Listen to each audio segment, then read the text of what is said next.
Olá, seja bem-vindo a mais um episódio do Epifânios Podcast. Aqui o papo dura o tempo de um café. Muito bem, Matheus. Sejam vocês muito bem-vindos. Matheus, é um prazer imenso conversar com você sempre, né?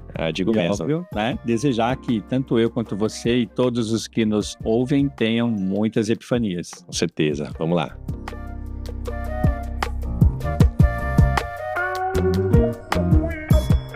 Muito bem, Júlio. Afinal, que tema é esse, hein?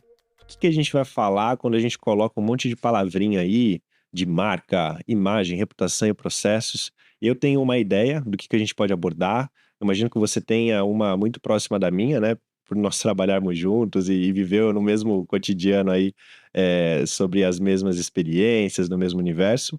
Mas o que eu acho que é legal a gente fazer, independente do conteúdo que a gente vai trazer para essa conversa, é se colocar numa perspectiva comum para todo mundo que vai estar ouvindo, que é de comprador. Como um indivíduo que passa num shopping e que vê lojas e que vê marcas, para além do profissional de marketing Matheus, para além do designer Júlio com um mestrado em astronomia avançada de engenharias aéreas, Olha o exagero. do pós-graduado, e aí vai, né, o currículo inteiro. Eu acho que essa abordagem é muito interessante, Matheus, porque a gente está falando aí de imagem, reputação e processos. Sim. Claro que do meu lugar, né, de observação e de visão de mundo mesmo, né, tudo acontece pelos processos. Então, eu tenho um processo de construção de imagem, eu tenho um processo de construção e manutenção da reputação e também da imagem, e tem o processo de estruturação dos processos, né? Concordo plenamente, tá aí, ó, da gente trabalhar junto, né? Pois é. Então, a gente começa observando, né, esse contexto pelo viés dos processos, e eu até já inicio com uma provocação, né? Existe o comprador, existe o consumidor e o usuário.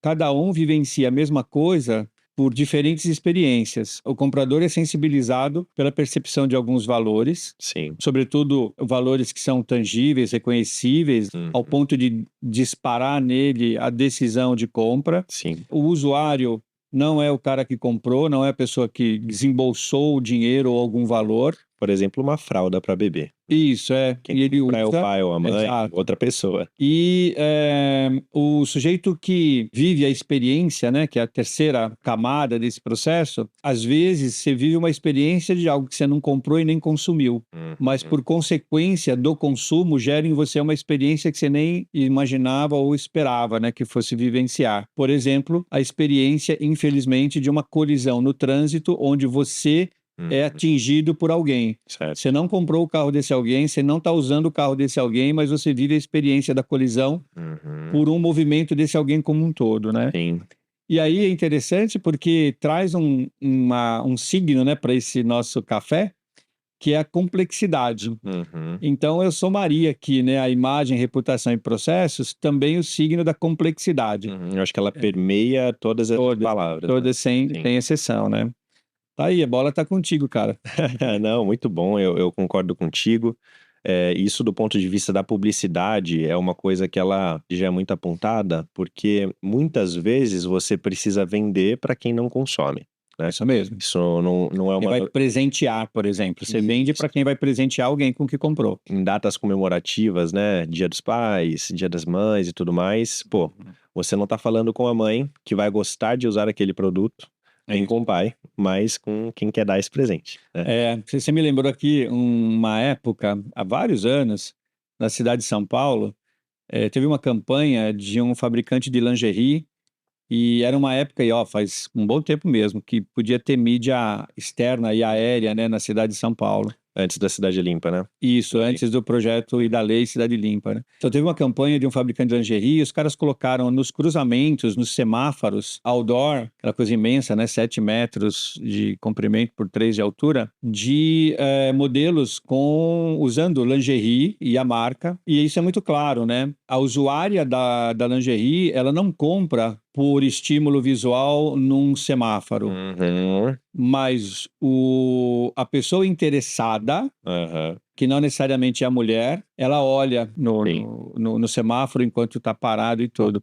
Bem, foi uma campanha dirigida a quem compraria e não a quem usaria necessariamente, né? Então eu olho, gosto, imagino, no meu caso particular, minha esposa com aquela lingerie, e aí eu vou e compro e apresentei-o, né? Sim. Foi muito curioso, era uma época que ainda não existiam os memes, né? Mas certamente teríamos muitos, porque aumentou muito totozinhos nos semáforos, né? Putz, grila.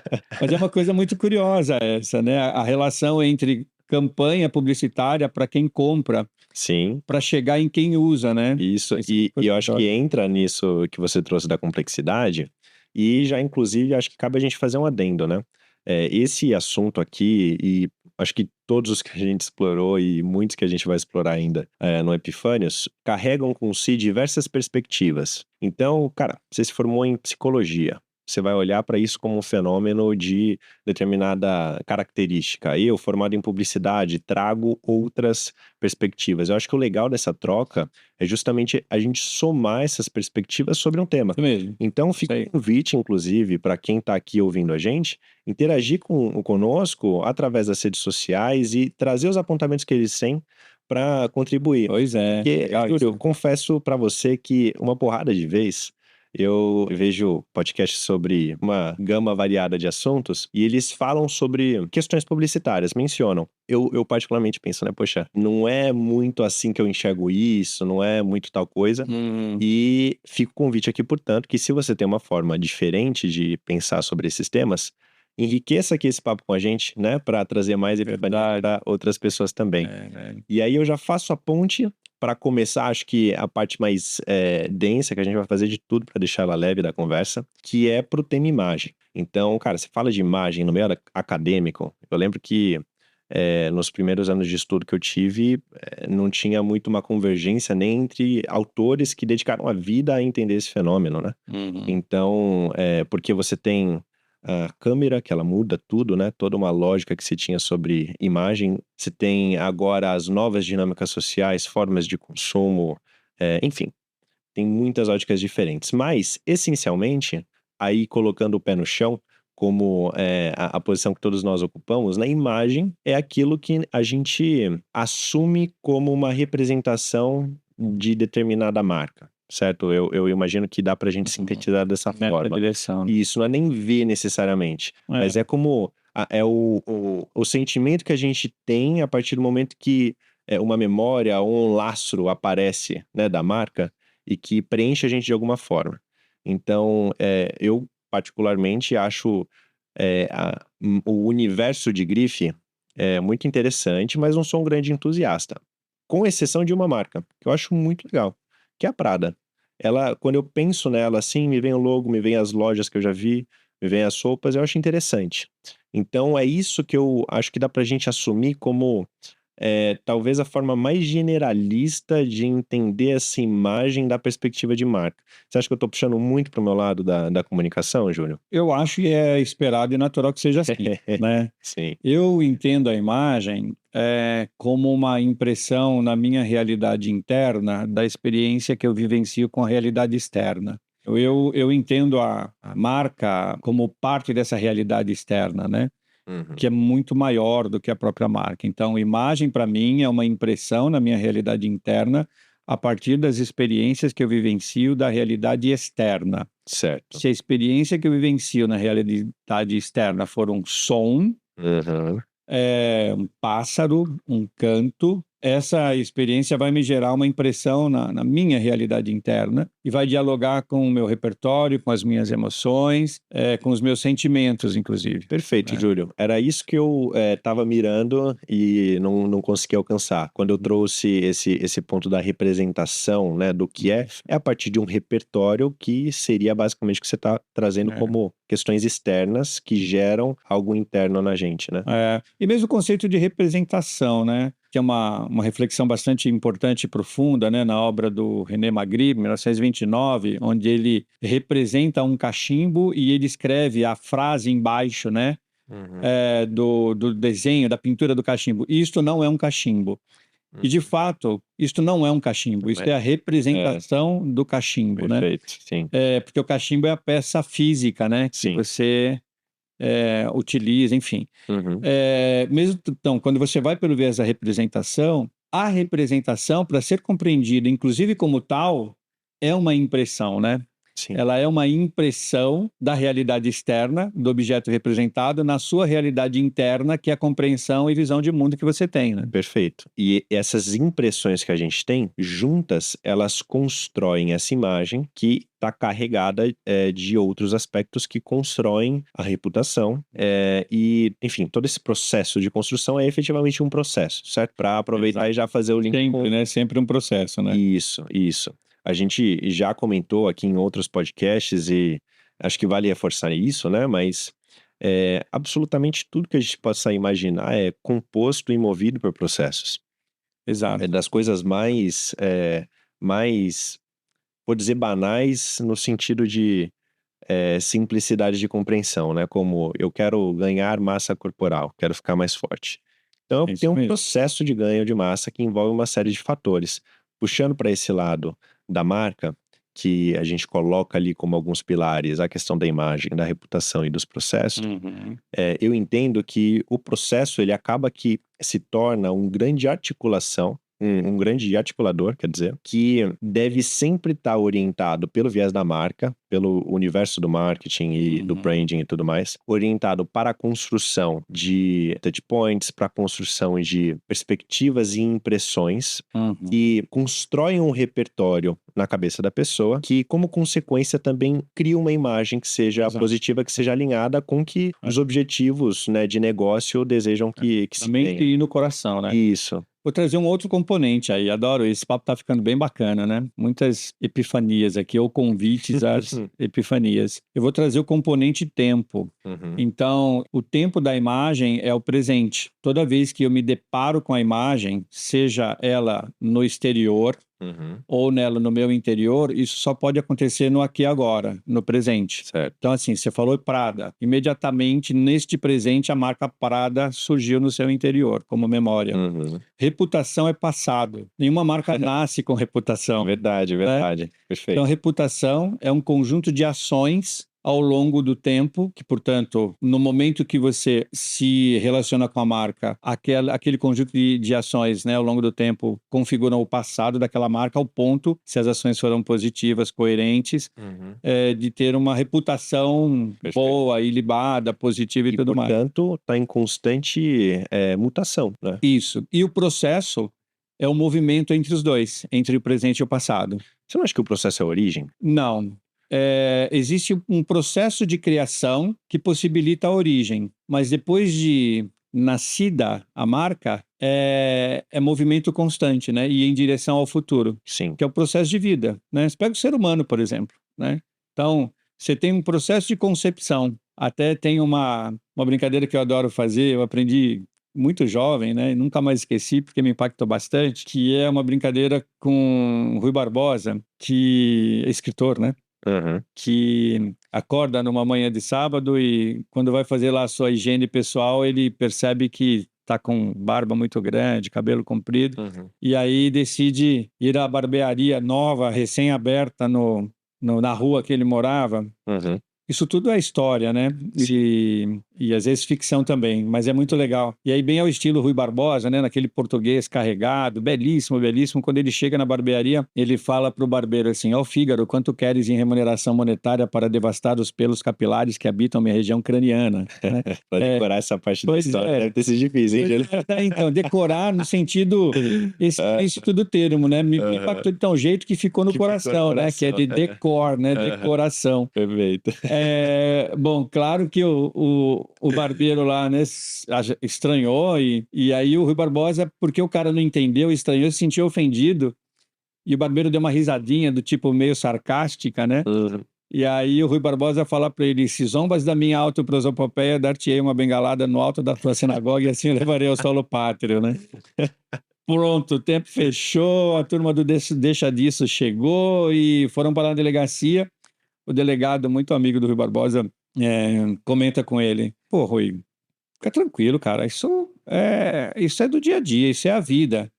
E aí o desfecho final, onde o Rui Barbosa fala para o delegado: vida, lembrei-me, nada mais é do que uma transformação autocatalítica de polímeros macromoleculares. Então, assim, em português de 2024, vida é óvulo, né, sensibilizado pelo espermatozoide, que a partir dessas duas células faz se originar. Uhum. Então tem um processo de concepção, Uhum. uma nova vida. Certo. A partir dessa concepção, existe um processo de maturação, né? Dessa nova vida, Uhum. que a gente chama de gravidez aí, né? Sim. E depois tem um terceiro processo, que é o do nascimento, né? E depois tem um outro processo que desejamos todos, seja bem longo, que é o da vida vivida. Uhum. Então, por isso que eu coloquei para você, processo não é origem, né? Processo é começo, meio e fim, né? É tudo. É tudo. Ou melhor, o processo é o que... Meio esquisito falar que processo é tudo, mas na real é movimento, né? A gente fala isso o tempo todo aqui. O que não é novidade é que nós vivemos um constante processo. Eu acho que isso... A gente vive em constante movimento estruturado por uma lógica processual. Processo. Processo. E eu... É bonito. Eu coloco dessa forma assim, justamente porque a gente entende qual é a posição, até porque o meu café já tá meio pro fim já. A gente entende qual que é a posição da palavra processos nessa equação. Uhum. Então, o processo, ele não só inicia essa jornada, porque existe um trabalho de concepção, que envolve o que? Existe um trabalho de concepção, que envolve o processo de criação. Isso. Como é o processo que vai ditar qual vai ser a naturalidade, a fluidez, a leveza com que os movimentos aconteçam. Exato. Porque... Em direção ao resultado esperado. Isso, exatamente. Porque eu entendo que quando a gente coloca o processo como sendo o movimento, talvez tire uma lógica que eu entendo como mais assertiva. Como sendo o processo o que influencia o movimento. Então, se eu tenho um processo colocado como, por exemplo, um tubo, e o movimento como sendo as coisas que acontecem dentro desse tubo, para mim faz um pouco mais de sentido, sabe? Numa dinâmica corporativa, porque se a gente chamar absolutamente todas as ações de processo, eu acho que a gente desvirtua um pouco essa palavra, porque existe a atividade, né? Existe a tarefa, existe o procedimento.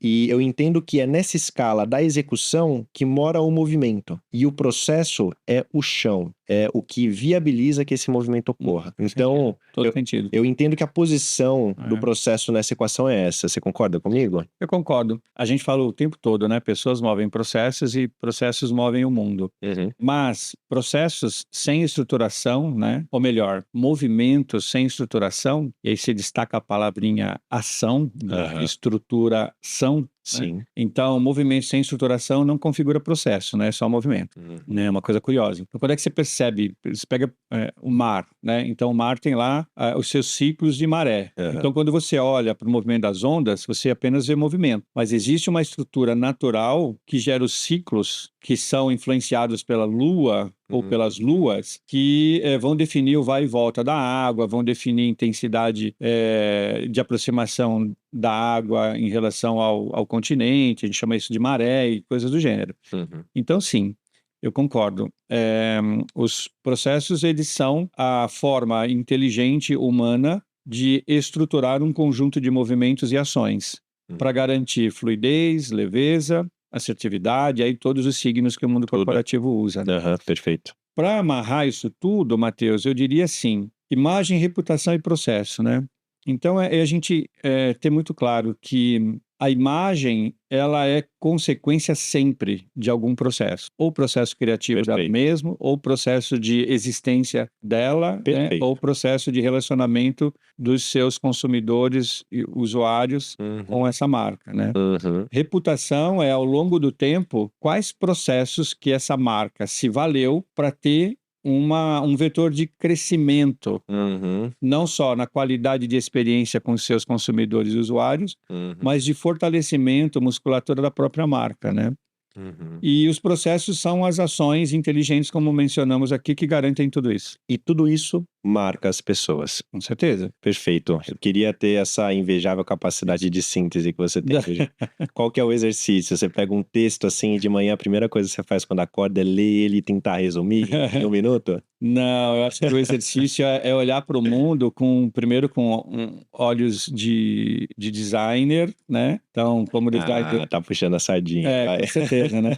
Então, como designer, eu e os meus pares de profissão, nós somos não só educados, né? Mas nós somos formados muito mais na sensibilidade de enxergar no mundo a complexidade que o estrutura do que o mundo como produto, né? Apenas. E tem essa dimensão que o próprio design traz, que é a dimensão das emoções, né? Multissensorialidade humana, e faz com que a gente crie percepções de frequências nas experiências, frequência não de quantidade de vezes, mas frequência vibratória mesmo, né? Nas experiências com as marcas, produtos e serviços que a gente consome delas. Então, tem marca que você permite que faça parte da sua existência por muitos anos. Sim. Tem marca que você nunca vai deixar entrar na sua história. E tem marca que você vai usar uma vez só e nunca mais quer ouvir falar nela. Né? E eu, agora, puxando para o meu lado, eu entendo que esse é um movimento que ele é orgânico, às vezes é intencionado, às vezes não é, pelas próprias empresas, e que casa com tudo isso que a gente falou, né? Então, por exemplo, Bubbalu. Bubbalu é uma marca que conversava comigo quando eu era mais novo. Agora não conversa mais, são outras marcas. Atualmente eu tô consumindo muito aquele Mentos que dá um bom hálito, né? Então, eu amo café, inclusive o meu acabou de acabar aqui, não sei como é que tá o seu, Júlio. O meu tá no finalzinho gelado já. E ficar com bafo de café é horrível, né? Então eu mando uma balinha daquela e é o posicionamento da própria empresa, né? O Bubbalu tem uma lógica mais lúdica, tem uma proposta que ela é para um público que eu deixei de ser. Então, eu concordo com o que você está falando. Eu acho que os anos que você tem como professor e uma questão clara, né, uma habilidade inata aí de oratória, com certeza contribuem para você conseguir fazer essa síntese tão boa. E olha, o meu café acabou. Acho que a gente explorou bem o tema do que convém pra gente, que é a parte de processos. E eu quero muito ver os comentários. O que o pessoal achou disso? Também quero muito, mas eu ainda tenho um golinho. Eu posso trazer só uma coisa que eu acabei de lembrar, que eu acho que faz muito sentido. O meu crédito acabou aqui, mas o seu você tem. A gente, eu e minha esposa, a gente vai com frequência, né, num shopping center de uma rede bastante famosa aqui em São Paulo, imagino que em alguns outros estados do Brasil também. Sempre que a gente, do estacionamento, vai entrar, né, no shopping, por uma passarela de acesso, ela fala, nossa, eu gosto muito desse shopping porque logo na entrada, olha esse aroma. E, de fato, a rampa, ela é perfumada, é um cheiro tão bom, tão agradável, né? Bom, sabemos que é uma rampa, que tem uma rampa na entrada e que é aromatizado. Agora... Exato. Né? Então ficam as pistas aí. E sim, de fato né? Tanto na chegada quanto na saída. Mas teve um fim de semana que, cara, a gente ficou assim até o último instante, sabe? O seu carro no estacionamento. Quando a gente saiu, cara, tava um odor de esgoto na mesma rampa. Aí ela olhou pra mim e falou: entendi porque é gostoso o cheiro da chegada. Porque os caras neutralizam esse cheiro de esgoto. Né? Isso é construção de reputação. Mas abalou a imagem que ela tinha sobre o shopping ou não? Não. A gente só entendeu por que é tão cheiroso para chegar. Né? Não, de modo algum. Ao contrário, se abalou positivamente. Que é um cuidado que o shopping tem em gerar uma experiência positiva com quem chega e quem sai durante o horário de funcionamento.